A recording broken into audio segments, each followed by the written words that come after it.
Kembali lagi di Mimpi Jadi Nyata, kita lanjutkan lagi masih bersama dengan saya Ferdi Hasan. Kita segera berkenalan dengan pejuang mimpi kita yang kedua. Dengan keterbatasan tapi beliau tetap bersemangat untuk mengajarkan ngaji. Mari kita berkenalan dengan sosok guru ngaji berikut ini.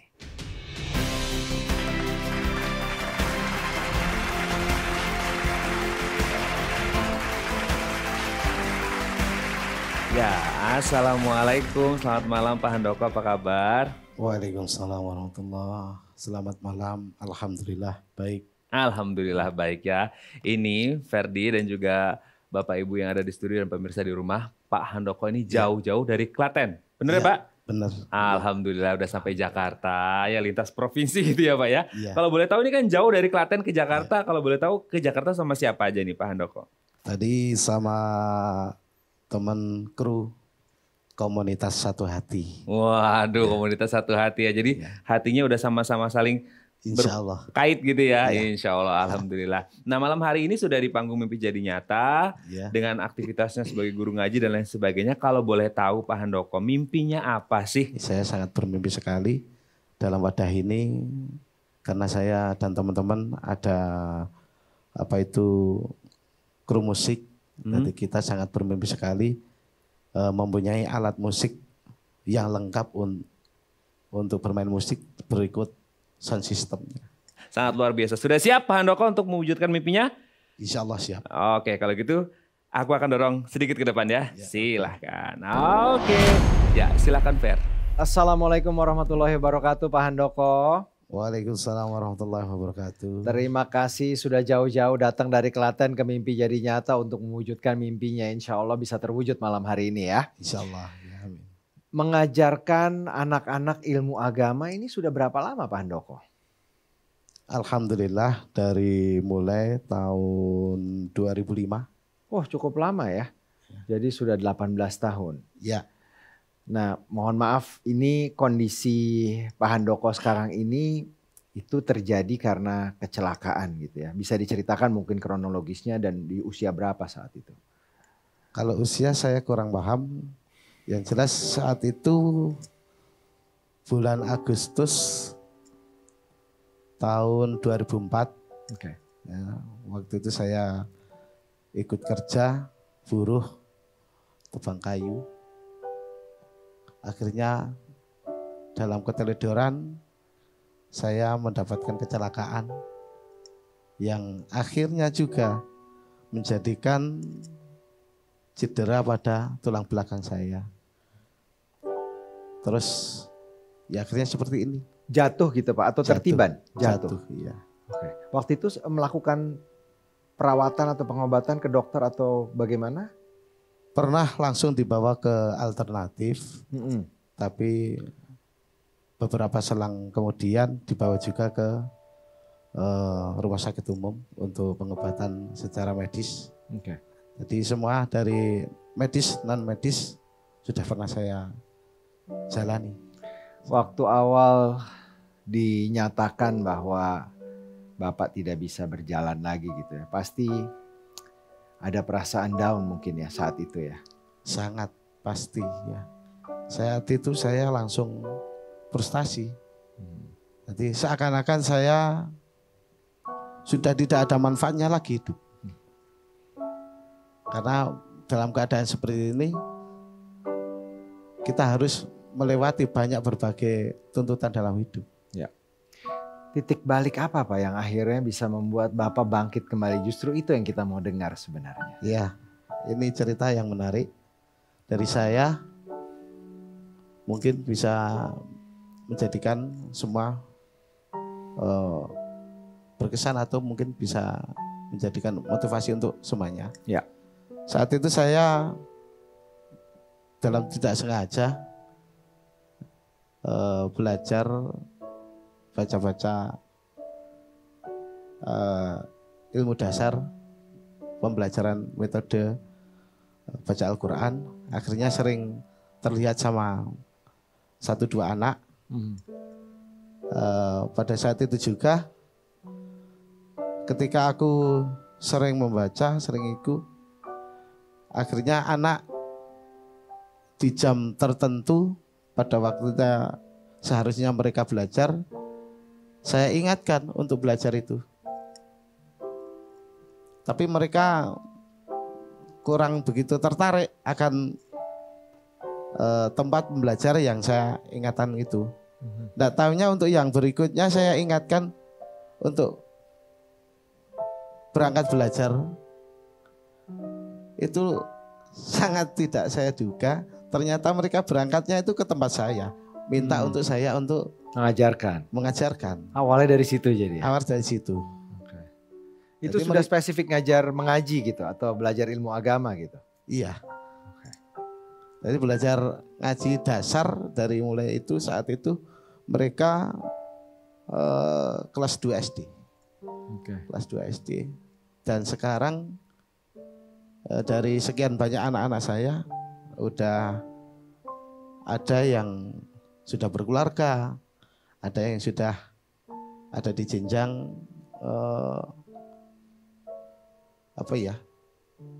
universitas gitu juga ada.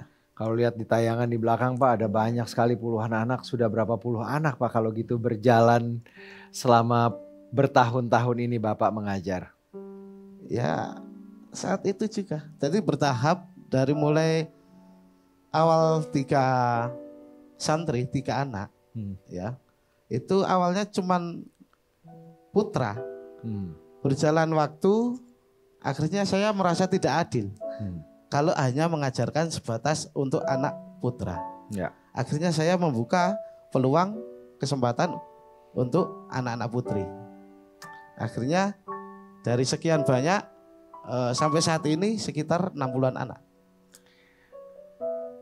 Allah Subhanahu wa taala memberikan musibah kepada Bapak tapi membukakan lahan ibadah amal jariah yang tidak terhingga untuk tabungan Bapak di akhirat. Amin. Ya. Insya Allah bisa menjadi amal jariah yang tidak henti ya Pak ya. Amin. Dengan mengajarkan ilmu agama tersebut. Kita akan beri kesempatan kepada Ibu Amanda untuk bertanya. Silakan Ibu Amanda. Ya, selamat malam Pak Handoko. Ya, selamat malam Ibu. Ya, sebelumnya saya mau mengucapkan saya kagum sekali ya sama Bapak ya, karena di dalam keterbatasannya Bapak tetap bisa menjadi manfaat buat sekitar Bapak dan bisa berkontribusi dan menjadi dampak. Amin, alhamdulillah. Ya, saya ada pertanyaan nih Pak, kan Bapak nih mengajarkan banyak anak-anak ya, mengajarkan ngaji. Nah itu Bapak dapat Al-Qur'annya, terus dan alat-alat lainnya, itu Bapak dapatnya dari mana Pak? Terus aku ada 2 pertanyaan nih, satu lagi boleh ya Pak ya? Ya.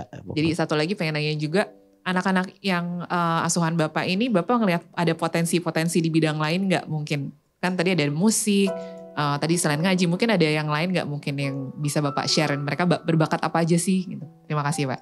Itu awalnya saya juga karena muridnya belum berapa. Itu awalnya cuman saya ya inisiatif. Kalau ada rezeki sedikit saya belikan untuk itu. Tapi semakin kesini ada beberapa teman atau mungkin keluarga dari anak santri ada yang ngerti.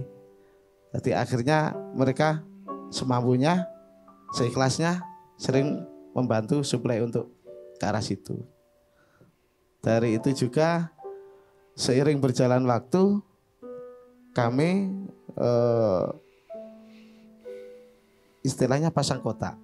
Jadi di situ ada kotak infak amal. Jadi seikhlasnya kita manfaatkan untuk ke arah situ. Terus kalau potensi anak itu banyak sih, macam-macam. Ada yang lebih bersifat hobinya itu bermusik ada. Terus ada juga yang berkreasi tentang kaligrafi atau apa. Ada juga yang suka itu atik-atik kayak bikin apalah hiasan bapak gitu. Kreativitas jadi ya. Ya. Oke. Terjawab Ibu Amanda? Ya, terima kasih Pak Handoko. Terima kasih banyak Ibu Amanda untuk pertanyaannya. Pak Handoko sangat menginspirasi sekali kisah Anda. Ya. Kita akan break dulu sejenak. Dan kalau kita bicara mengenai kemenangan yang sejati bukan berarti kamu tidak pernah kalah. Namun setiap kali kamu jatuh, kamu berhasil bangkit. Itu adalah kemenangan sejati. Setelah ini Mimpi Jadi Nyata akan kembali lagi. Jangan kemana-mana. Terima kasih Anda masih bersama kami di Mimpi Jadi Nyata. Dan kita bersama dengan pejuang mimpi kita yang kedua, yaitu Bapak Handoko yang kesehariannya mengajarkan ilmu agama kepada anak-anak atau mengajarkan mengaji. Nah, Pak Handoko ini tadi di awal sudah bercerita juga bahwa beliau ini aktif di komunitas juga. Komunitasnya adalah Satu Hati. Mungkin boleh dijelaskan dan ceritakan kepada kita ini komunitas apa, kegiatannya apa Pak Handoko? Komunitas Satu Hati yang saya kenal itu satu wadah yang di situ benar-benar semua orang berperan menggunakan hati. Oke. Ya. Dengan perasaan, dengan hati yang mulia, insya Allah bisa bermanfaat sama sesama. Terutama dalam konteks hal ini, ya kepada semua kaum penyandang disabilitas. Oke. Kegiatan hariannya atau kegiatan mingguan atau bulanannya, apakah ada kegiatan rutin yang dilakukan oleh komunitas Satu Hati ini? Kalau kegiatan rutin itu kadang sebulan sekali, 3 bulan sekali ada kegiatan Pospindo yang tak lain itu nanti untuk cek kesehatan para penyandang disabilitas. Oke. Ada juga kegiatan keluar home care, pengobatan luka-luka. Oke. Terus ada juga keluar motivasi. Oke. Jadi, membangkitkan teman-teman, membesarkan jiwa kepada saudara-saudara kita yang mungkin belum bahasanya mungkin move on ya. Oke. Nah, jadi belum saling menguatkan lah ya. Saling menguatkan agar mereka segera bangkit dari keterpurukan, dari tidurnya, dari frustasi biasanya. Ya. Saling menguatkan. Support system ya, dengan adanya teman ini saling mendorong itu penting tentunya. Apa peran dan kontribusi Bapak yang Bapak berikan untuk komunitas ini untuk supaya bisa menguatkan, membantu mereka, karena Bapak kan sudah menemukan titik balik itu, sempat down, sempat depresi, tapi akhirnya bisa bangkit dan sekarang bahkan memberikan banyak manfaat untuk banyak orang. Dalam konteks hidup saya dimanapun tempat, apapun saya lakukan selagi itu bermanfaat bagi orang lain. Terutama buat teman-teman ya. Saat itu bila mana aku dibutuhkan dalam sisi hal ini misalkan ya. Kalau aku mampu, siap jalan untuk melaksanakan. Dalam memotivasi teman itu pastilah ya. Terus ketika kita kumpul banyak teman-teman itu lebih enjoy kalau kita kasih hiburan. Saya lebih cenderung untuk memotivasi juga lewat musik. Bapak main musik dari dulu, main alat musik apa Bapak bisanya? Kalau saya sendiri seringnya pegang gendang.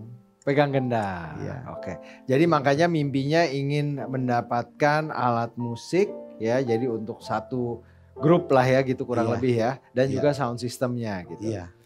Ini memang kegiatan bermusik ini teman-teman yang kumpul-kumpul ini pada bisa main apa aja Pak? Boleh ceritakan. Bapak gendang. Dari kita banyak yang seneng main musik itu, ada yang bisa main keyboard, ya, ada juga yang suka main gendang juga, terus ada juga mungkin yang main gitar, karena setiap profil satu orang itu biasanya bisa main keyboard, bisa main gitar, bisa main drum atau main gendang, itu bisa. Jadi bisa bikin satu grup lah ya gitu, kayak band lah ya nanti supaya bisa saling menghibur, mungkin mengisi waktu santai seperti tadi disampaikan, dan juga saling memotivasi gitu ya. Sekarang kita beri kesempatan juri untuk bertanya. Kami persilahkan Ibu Lulu Yong untuk dapat bertanya kepada Terima kasih, Bapak Handoko. Ferdi. Selamat malam Pak Handoko. Selamat malam Ibu. Saya sangat terharu mendengar ceritanya Pak Handoko setelah mengalami terima kasih. kecelakaan itu lalu bisa bangkit kembali. Saya ingin bertanya seberapa pentingnya dan pengaruh musik itu untuk para teman difabel di Satu Hati atau yang di luar yang datang ke klinik untuk pemeriksaan kesehatan itu. Iya. Ya saya kira dan saya yakin itu sangat berpengaruh banget buat teman-teman ya. Ketika seorang disabilitas itu mempunyai hobi atau mungkin tidak punya hobi dalam keadaan secara mental kurang oke lah, secara pikiran kurang oke lah. Ketika ada tempat di mana tempat tadi khusus untuk kita pasti akan merasakan kenyamanan. Terlebih lagi saat proses pengobatan ya, cek kesehatan dan lain sebagainya. Dari banyak teman-teman itu ada beberapa teman ketika mau dicek kesehatan itu sangat takut atau trauma sama katakanlah jarum suntik atau apa itu. Tapi ketika diiringi dengan musik, mereka jadi enjoy. Tidak terasa untuk cek kesehatan atau apa, bayang-bayangan sakit itu jadi hilang. Karena tidak sadar mereka sambil menikmati hal itu, musik itu. Terima kasih. Terima kasih Bu Lulu Yong untuk pertanyaan yang diberikan. Berikutnya adalah bikin juri terkesan agar mimpi Pak Handoko bisa menjadi kenyataan di malam hari ini. Silakan, sekaligus yakinkan mereka. Saya mencoba untuk mewujudkan mimpi dan saya sangat berharap mimpi itu tadi bisa menjadi nyata. Karena mimpi itu sangat saya harapkan sekali, baik pribadi saya maupun teman-teman komunitas. Terlebih lagi untuk beliau-beliau yang sering aktif dalam wadah tersebut. Karena tanpa peran-peran pendukung seperti itu, ya mungkin bisa jadi langkah kita kurang lancar. Tapi ketika ada peran pendukung-pendukung, fasilitas dan lain sebagainya, insya Allah, jadi itu akan mempermudah langkah kita dalam menjadikan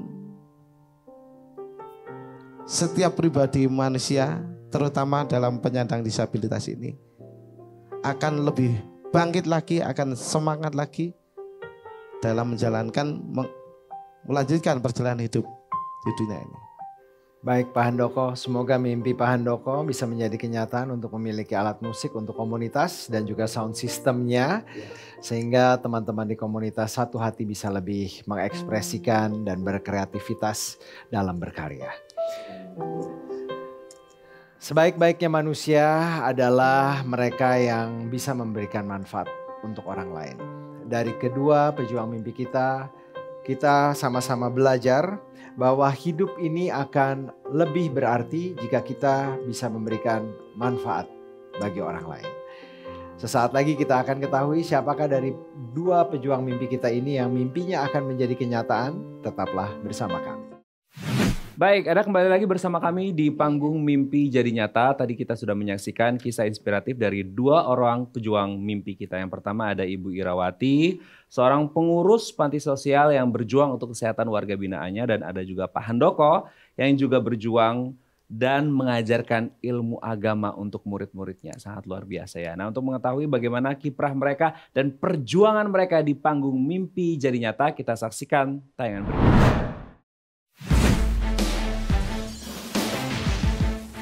Oke, malam hari ini Ibu Ira ada di panggung Mimpi Jadi Nyata. Kalau boleh tahu, mimpinya Bu Ira itu apa?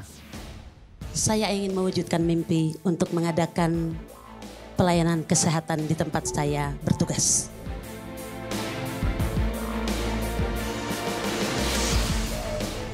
Harapan kami kepada masyarakat, perlakukan mereka dengan baik. Jangan kita bully, jangan kita hina, apalagi sampai kita melakukan sesuatu yang menjadi kekerasan. Itu tidak baik. Jadikanlah manusia sebagaimana layaknya mereka manusia, seperti kita ingin diperlakukan.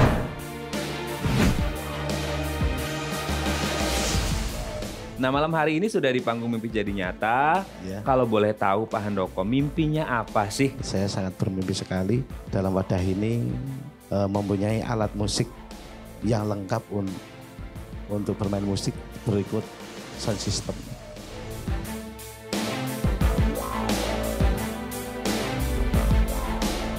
Saya mencoba untuk mewujudkan mimpi, itu akan mempermudah langkah kita dalam menjadikan setiap pribadi manusia, terutama dalam penyandang disabilitas ini, akan lebih bangkit lagi, akan semangat lagi dalam melanjutkan perjalanan hidup di dunia.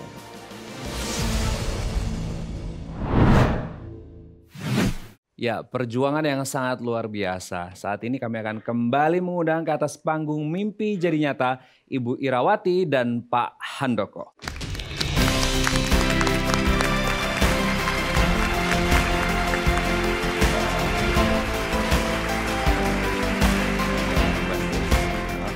Saya diapit sama orang ganteng sama orang cantik ini ya. Silakan Fer. Terima kasih banyak Matt. Mereka udah tegang nih Matt menantikan hasil ini. Iya nih. Siapa nih kira-kira antara Pak Handoko atau Ibu Irawati yang mimpinya akan menjadi kenyataan. Dewan juri telah berdiskusi dan telah memutuskan ya. Kita akan lihat siapa di antara kedua pejuang mimpi kita ini yang akan meraih mimpinya di kesempatan malam hari ini. Maka sesaat lagi kita akan melihat grafik. Jika grafik berhenti di angka 3 berarti mimpi dari pejuang mimpi tidak dapat diwujudkan. Jika berhenti di angka 2 berarti proses perwujudan mimpi akan diberikan. Tapi jika berhenti di angka 1 artinya mimpi dari pejuang mimpi akan diwujudkan oleh tim Mimpi Jadi Nyata. Sudah siap Ibu Ira? Siap. Pak Handoko siap? Insyaallah siap. Insyaallah. Maka dalam 3 detik kita akan mengetahui gambar grafik